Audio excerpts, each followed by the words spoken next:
Wanaume wenzangu, ngoja niwaambie kitu moja. Hakuna mwanaume yoyote aliyeumbwa kwa ajili ya mwanamke, bali mwanamke ndiye aliumbwa kwa ajili ya mwanaume. Mwanaume aliumbwa kwa ajili Mungu alikuwa anataka aumbe. Kwa ajili Mungu alikuwa anataka aumbe mwanamume. Na mwanamke alitolewa kwa sababu Mungu aliona mwanaume ameboeka. So mwanamke alikuja kwa ajili ya mwanaume, na yeye mwanaume alikuja kwa ajili ya mwanamke.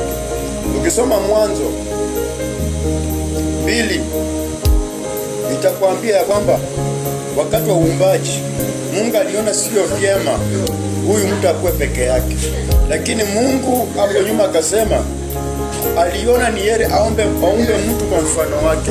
Sasa mwanaume aliumbwa kwa ajili ya Mungu, mwanamke aliumbwa kwa ajili ya mwanaume. So mwanaume fanya inayokupendeza ili Mungu apendezwe na wewe.